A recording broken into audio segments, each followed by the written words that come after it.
ზურაბ ნიჟარაძე იმ თაობის წარმომადგენელია, რომელიც სოციალიზმის მოსაწყენ და ყალბ პრინციპებს დაუპირისპირდა. ცხელი სოციალიზმის დროს კი ეს არც თუ ადვილი წარმოსადგენი იყო. მხატვართა იმ თაობის მაშინდელ საქციელს დღევანდელები უბრალოდ ნამდვილ რევოლუციას უწოდებენ. ეს რევოლუცია კი მაშინ მოხდა, როდესაც საბჭოური იდეოლოგია ყველაფერთან ერთად იმპრესიონისტების ნამუშევრებსაც კი კრძალავდა. მოკლედ მხატვრობაში სოციალიზმმა რღვევა მაშინ დაიწყო, როდესაც ნიჟარაძის თაობა გამოჩნდა. მხატვარი ამბობს, რომ ეს არც თუ ხანმოკლე პროცესი იყო. თანაც ამავე პროცესს ზუსტად ის შედეგი მოჰყვა, რომელიც სოციალისტურად მოსაწყენ მხატვრობას საფუძვლიანად გამოასწორებდა. აკრძალული იყო ახლა ესეთი აშკარა ბრძოლა და რა ასე. ჩვენთან ჩამოყალიბდა ესეთ როგორი დამოკიდებულება, რომ პროფესიონალური საკითხებით შემოვიფარგლეთ. უკვე არ იმას კი არ ვედავებოდეთ ახლა იდეოლოგიურ და რაღაც მხარეებს. მინდა პროფესიონალური, რას ნიშნავს ეს? რა არის სპეციფიკა სკულპტურის დაუშვათ, ან რა არის სპეციფიკა ფერწერის, ან რა არის სპეციფიკა ნახატის?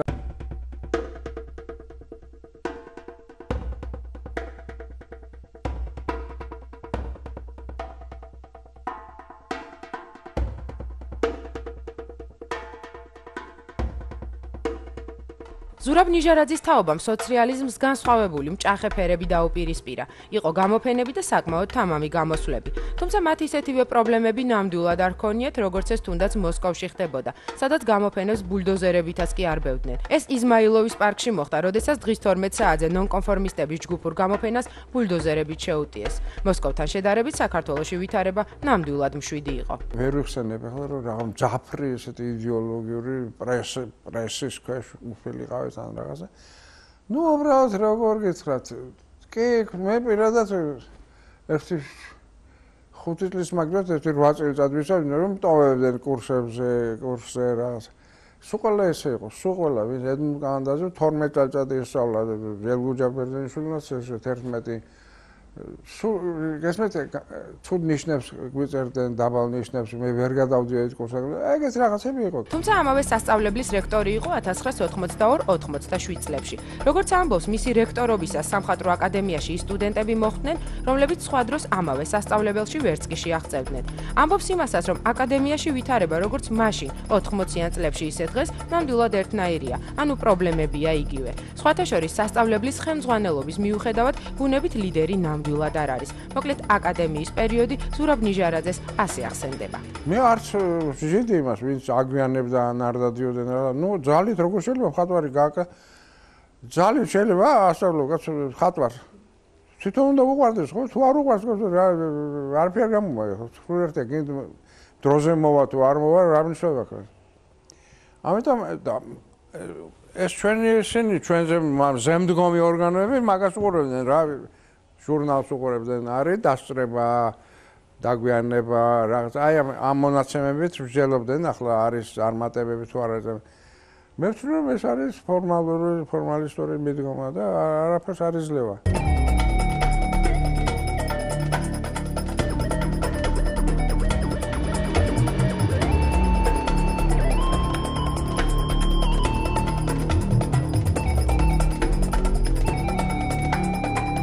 რაც შეეხება მის ანგარიშზე არსებულ გამოფენებს, სულ რამდენიმე პერსონალური გამოფენა აქვს გამართული, მათ შორის ერთი 1981 წელს თბილისში, დანარჩენი კი საზღვარგარეთ მოსკოვში, პრაღაში და ევროპის სხვა ქალაქებში. სამაგიეროდ მონაწილეობა აქვს მიღებული არაერთ ჯგუფურ გამოფენაში.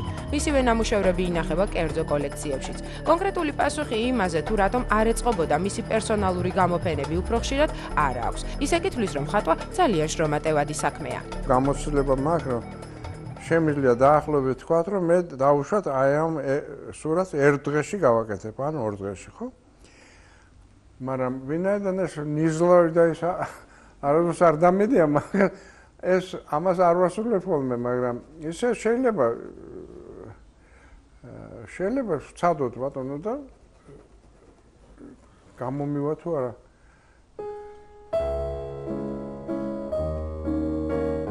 ხატვის დროს ყოველთვის უსმენს მუსიკას, უფრო კლასიკურს. საკმაოდ სერიოზული კოლექციაც აქვს ვივალდით, შტრაუსით, ვერდით და შოპენით. თვლის, რომ მუსიკას ხატვის დროს განსაკუთრებული ფუნქცია აქვს ყოველი შემთხვევისთვის, მისთვის ნამდვილად ასეა. ჯარში და იმაში მარშებს რო გრავენ, რატო გრავენ? იმიტომ რომ მოიყვანენ განწყობაში. ალბათ ესეთი ზემოქმედება აქვს იმ მხატვრისთვისაც.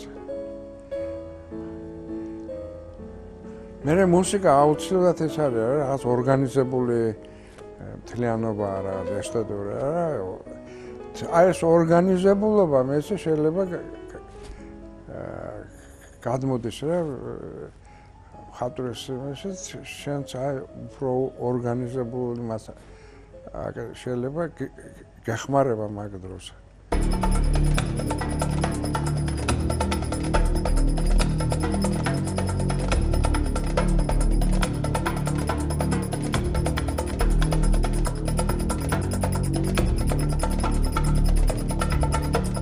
სხვათა შორის ზურაბ ნიჟარაძე დღემდე დიდი სიამოვნებით თამაშობს ჩოგბურთს. კორტებზე მაშინ მიდის, როდესაც კარგი ამინდია.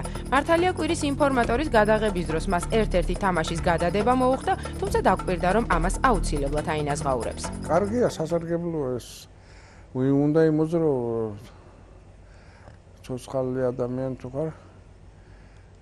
აუცილებელია საჭირო. ანუ ზოგი დარბის, მე დავბრუნდი და მე მომბეზდა მე.